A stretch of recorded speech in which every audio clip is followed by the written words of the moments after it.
Welcome back, everyone, to another episode of Authentically Albertan.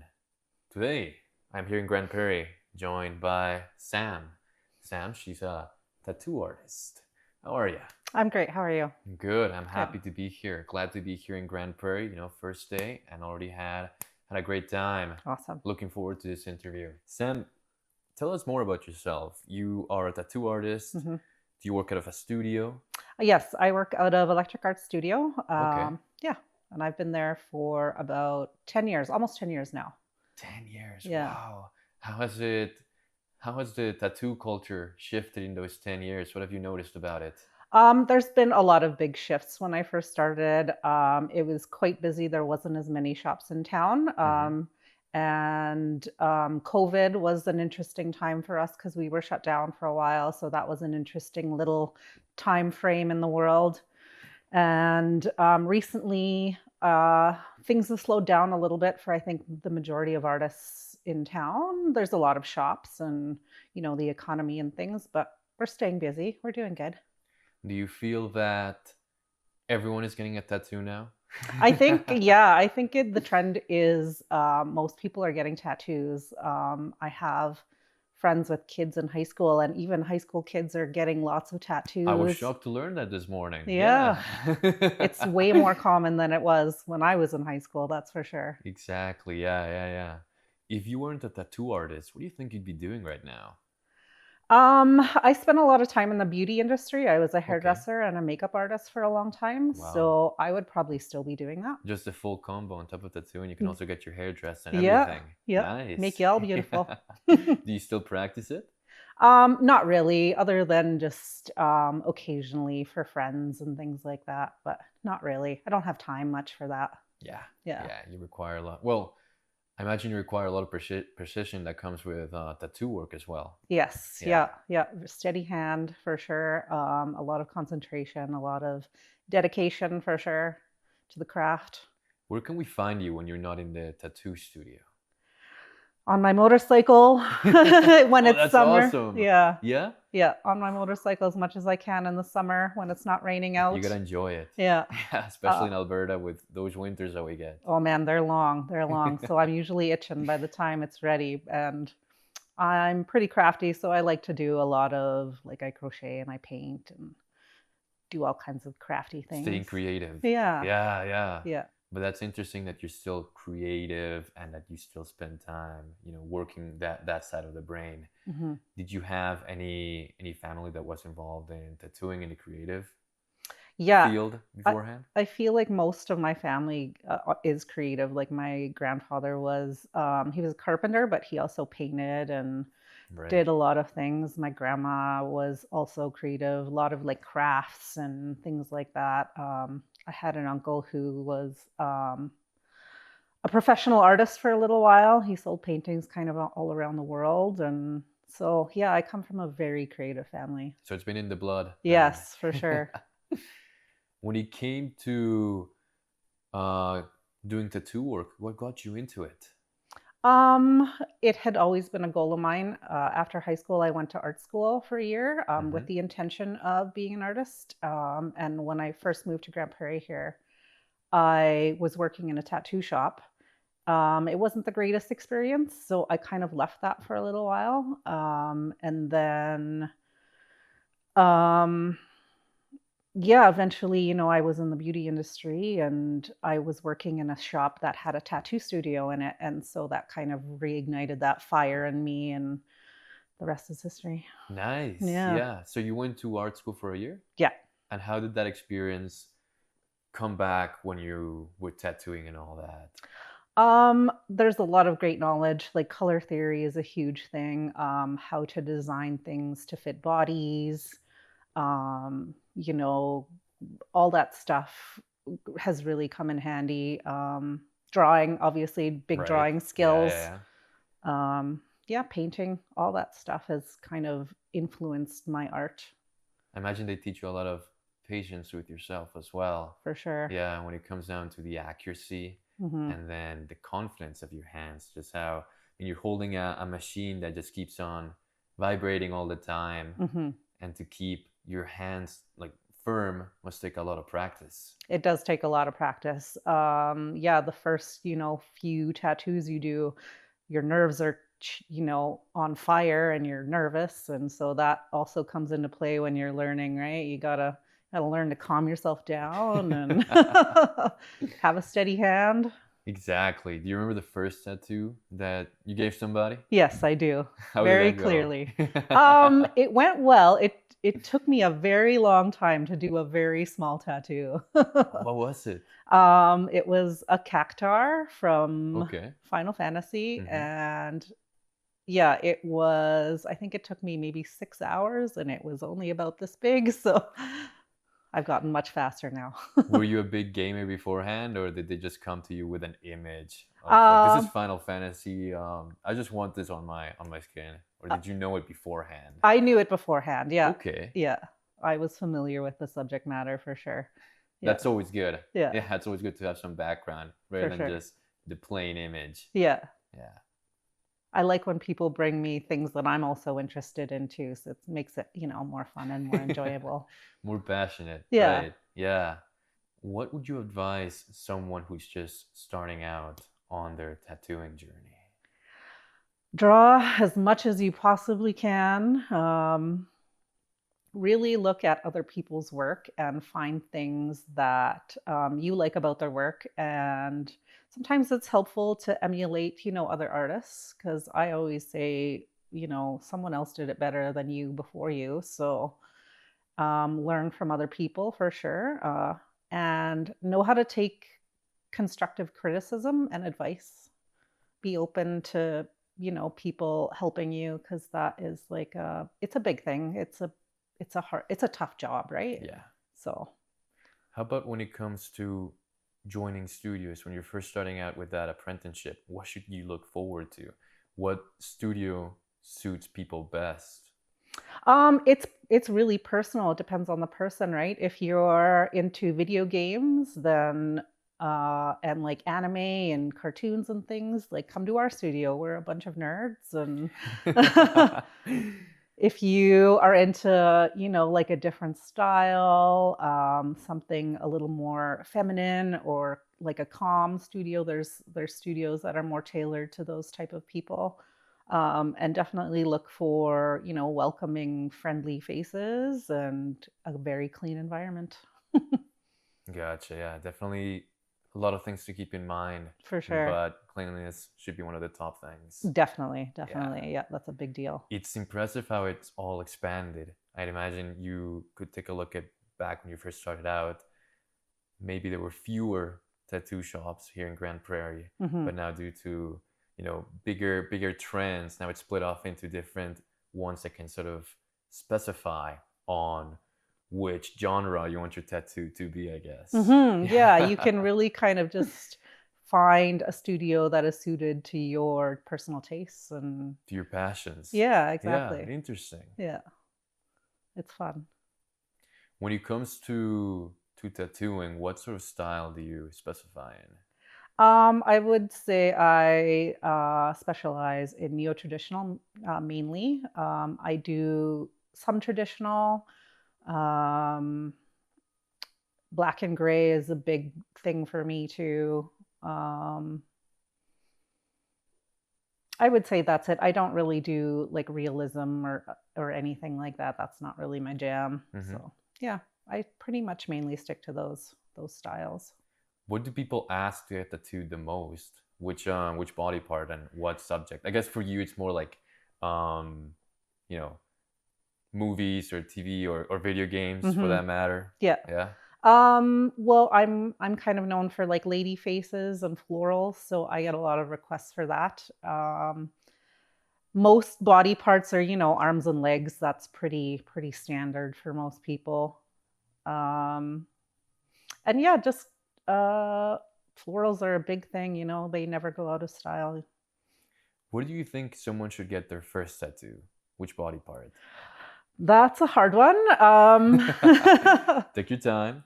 I would say It depends on, so there's many factors. Like if your job, doesn't like visible tattoos, so somewhere that might be Right. hidden. Yeah, yeah, Depends yeah. on how young you are. If you don't know what you're going to do with your future, where to put it that, you possibly might need to hide it for your job.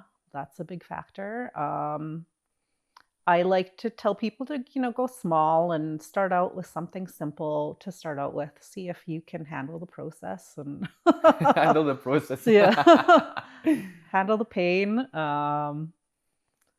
Yeah, it's really personal. It's very much dependent on what you're feeling. Definitely not on the face. Okay, so for the advice is definitely not on the face. Definitely not on the face. I mean, when you're breaking down a project, you break it down into, okay, I imagine you have to sketch it out first Mhm. and then shade it. No, or am I missing some steps here? Yeah, so usually I outline things. Okay. Most of my designs are like have bold outlines. That's kind of part of the style I do. Do you Um, have any that you can show us right now? yeah, so most of this would be like neo-traditional and traditional, Okay. big black outlines, color shading. So yeah, that's kind of how generally I start. Outline, take a little break, and then either color black and gray, white highlights at the very end. That's it. White highlights at the very end. Yeah. Okay. That's like, is that a rule for the It's whole kind thing? of a rule. Yeah, it's a little bit of a rule. Gotcha. Yeah. Yeah. Darkest to lightest. Darkest to lightest. Yeah. Okay. And how's it like working with colors? Because I know a lot of people just prefer to just keep it black and white. Other people like adding colors to it. hmm What is the process of that like? How is it different? It's much different than black and gray. Black and gray is more of like a transparent color wash. The ink is very different. It sits differently, like in the skin. It's very soft and subtle. And color, to get really bold, saturated color, it takes much longer, and it takes like just more patience because you really have to make sure you're doing it correctly, because incorrect color can look patchy and just not that great. So Fadey, yeah, it can yeah, look faded too. yeah, it just doesn't look as good when it's not fully saturated. So it's really a matter of getting it in there, and it hurts more a little bit because it is a little more, it's more intense, right? Like it's just harder to do a little bit more. Yeah. Do you find you build a pain tolerance eventually? Yes. Most people find the first, little bit of getting tattooed is awful, and then your body kind of reacts and sends out those good endorphins, and the rest of the session is usually better. And I try to help people with Bactine and breaks and candy. That helps. Give them candy to kind of relax the nerves. Yeah, Okay, yeah, that's a good incentive. yeah. Sugar's great for the blood when you're getting tattooed. We have a section here in the show called Horror Stories. hmm And what it's about is we like to hear some horror stories from the workplace, something that you've dealt with. But the point is to really talk about what you learned from it hmm and what experience you gained from it. So, across your career as a tattoo artist, hmm what has been a horror story that you really learned from? Um, there's been a couple. I've had some experience with people passing out, and that is really not a good time. How do you wake them up? They eventually come around. It's like a fainting kind of spell. So, you So need to get the water, the yeah, bucket with the cold water. yeah. And sometimes when people come out of that, they feel physically sick, so they're throwing up or things like that. And so yeah, that happened one time, and it was an awful experience for me because it was the first time. I didn't even know that could happen.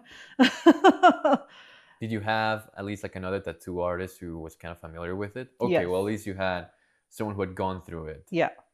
And they kind of helped me and told me what to do. You got to get them a juice box and get their blood sugar back up. And usually you can't continue because they don't feel very well after. So it's kind of like sessions done, days done, send them home. Come back later to finish the Come job back later. Yeah. once you've eaten. Yeah. Yeah. Yeah. Get that blood sugar up. Yeah. Yeah. It was awful. What did you learn from it? I learned, I guess, to monitor the symptoms. Like, people usually, you can kind of see it in their face and their color, when people are feeling, it's like when you're feeling nauseous, they go kind of green. So watch for that. And listen to kind of the noises they're making, or like some people say, Interesting. Yeah. some people say, like, oh, I'm feeling kind of dizzy, not knowing that that's the precursor to passing out. So immediately I will stop what I'm doing. I'll make sure they're in a position that they're not going to fall over or anything, and just to watch them real closely. And usually now we can catch it before they actually go out and get some sugar in them and get them back in the chair. So be vocal with them and really keep them talking, and Yeah, be open about how they feel while they're exactly. being tattooed. Yeah, I'm Pay quite them a lot of attention. exactly. I ask throughout my sessions, are you feeling okay? How you feeling? Making sure everyone's doing good, because we don't want that. Do you get a lot of talking during those tattoo sessions? Because I've heard that people just sometimes come, they lay there, and then they just vent to you. Yeah, definitely. I have some clients who are very chatty throughout the session. It depends on the client. Some of them are like, we've become friends over the years, so we just sit and talk the whole session and gab, and it's a great time. Catch up. Yeah. And sometimes people find that they sit better when they put headphones on or they read a book. So that is, that's their own thing. If that's what they need to feel comfortable, that's fine with me too. Yeah. Gotcha. Whatever makes you feel relaxed and at ease. Exactly. That's most important, is to be comfortable while you're getting tattooed. But at the same time, as a tattoo artist, you do have a responsibility for, watching for symptoms and how they're doing. Exactly. Yeah. Okay. Taking care of them. Yeah. Taking care of them. Yeah. It's a big deal. Interesting. Yeah. I wanted to ask you if you've taken any apprentices. No, I myself haven't. I've kind of had experience with other apprentices in the shop. Since I've been there, there's been 2 or 3 that have gone through, and I've kind of, had some experience kind of helping them out as well. Guiding them. But they weren't my apprentices fully, so I would like to, maybe one day. Yeah. Yeah. What would you look for in an ideal apprentice? Someone who's very artistically driven, someone who is really passionate about the industry and making great art, and someone who can focus on tattooing. Most apprenticeships, you don't get paid.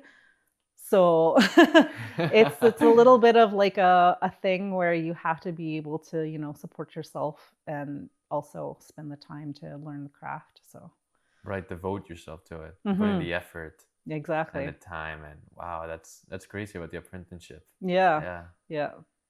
That's how I did mine. Was I worked part-time hair, and then I would go over to the tattoo side and work for free. Obviously, that's, you get paid in the knowledge. So how long did that take?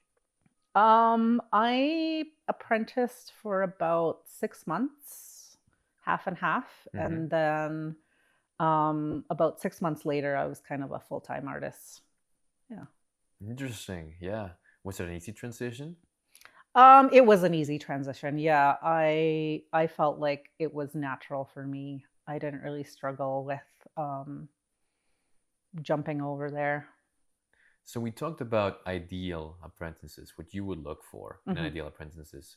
How about what someone should look for in a tattoo artist when they're getting their first tattooed? Because you're putting a lot of trust in a person, and we kind of compared it to the relationship that you have with your barber, but hair grows back. Yeah. Tattoos They stay there forever. There forever. Yeah. So I suggest researching shops that are reputable to start with. Hmm. And finding an artist who has similar interests in you.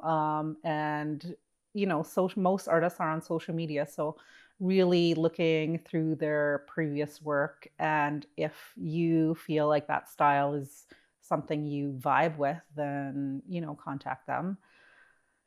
And yeah, just finding someone who does the style you want. I think that's most important. Sometimes people bring me art that is not a style I don't really do, and I often just send them to people who I know will do a better job than me at that particular style. Who So specialize on that yeah, style? exactly. Yeah. So that's important. So really, somebody who kind of matches your vibe is what Exactly. I'm getting from this. Yeah, exactly. What would you say sets your art apart from other artists? What sets you apart from other tattoo artists? That's a hard question because I struggle all the time with looking at my own art. Most artists, we sometimes have a little bit of imposter syndrome. So, um, It's kind of tough to value, like to put a value to your own art. it is. It Yeah. is hard.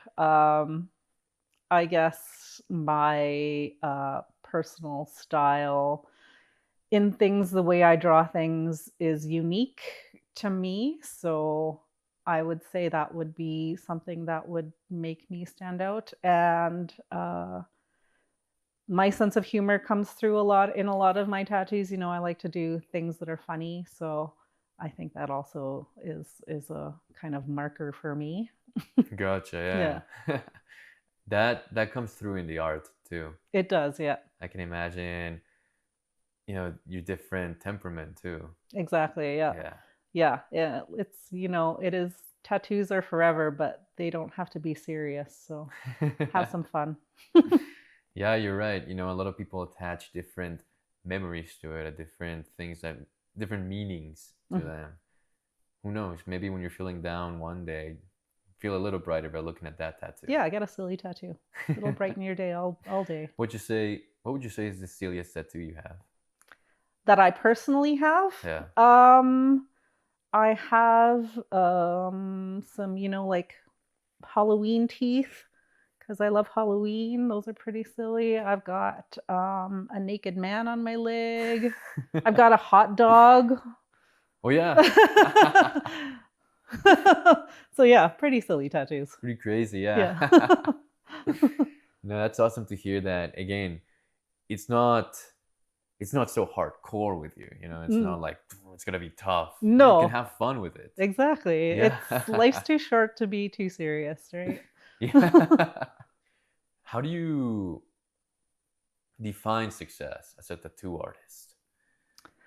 Um, Happy clients, people who keep coming back and people who put their faith in you and trust that you're gonna do your best. I think that's the biggest success.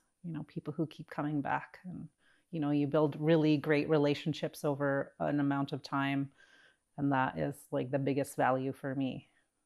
Happy customers, loyal Loyal customers. customers, yeah, happy people. Yeah. Was that a challenge during your first year? Because I mean, it's your first year, you're not really able to see them as often or people coming back. So was that a big part of your first year? Really focusing on keep building up that loyalty. Yeah, I think that's kind of been a big thing throughout my career. Okay. Coming also from the beauty industry, that was a thing that was important then too. You want to do a good job. You want people in your chair. You want Right. them to trust you. So I had already had experience with kind of building that sort of rapport with clients. So yeah, right from the start, it was pretty important and making people happy. What skills would you say transferred over from the beauty industry?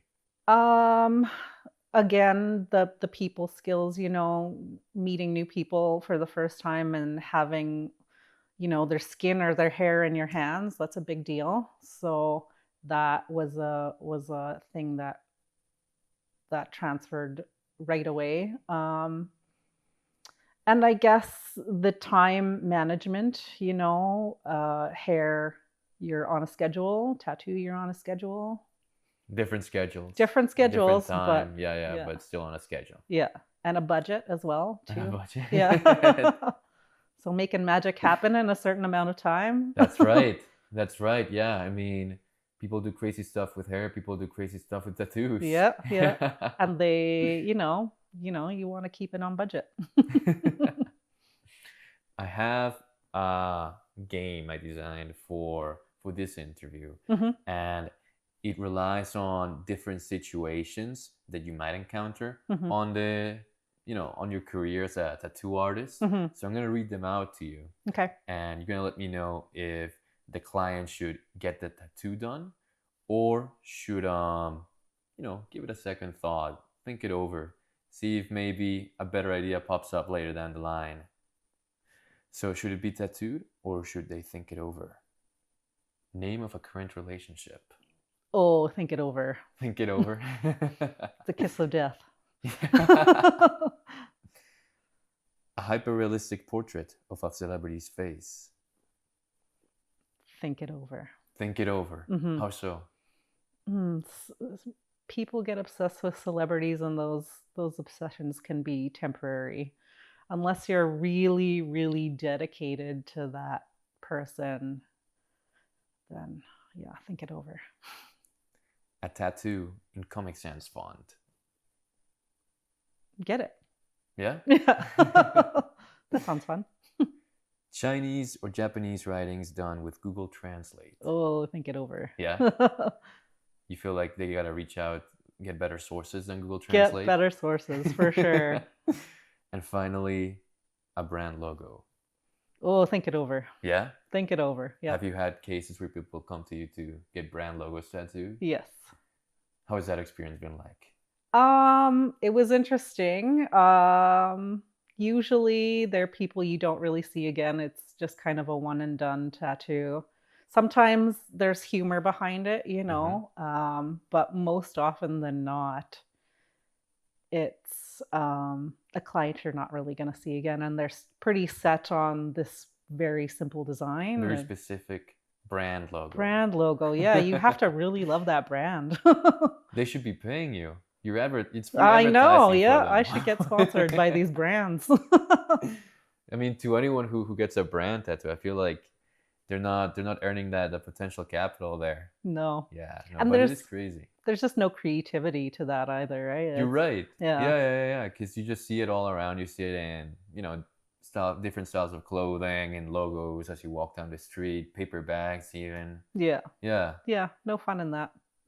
And aside from tattooing, what else is in the cards for you? Any motorcycle trips? Any new video games? Yeah. So Zelda, they're remaking Ocarina of Time. I heard about that. I'm looking forward to that. Sam, if you had one word to describe yourself, which one would it be? This is a question that we like to ask all of our entrepreneurs, and there's no wrong answer for it. Creative.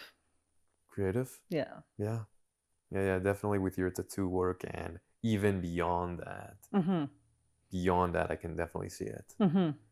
Yeah, it's kind of the basis of how I live my life. I love to create things. It's your work. Yeah. Yeah, it's your passion. It is. Well, thank you so much for joining us on this episode. It was great having you here and listening to your story with tattoos and motorcycles and Nintendo. Mm-hmm. Great combination. Awesome. Thank you for having me. Yeah, but thank you for coming. Thank you for having me. And thank you guys for watching another episode of Authentically Albertan. We'll catch you in the next one. Stay authentic. Well, and that wraps up another episode of StoryHive On Location Calgary. If you've got a story and want to be featured, don't forget to scan the QR code and apply to be a guest on our show. Stay tuned. See you next time.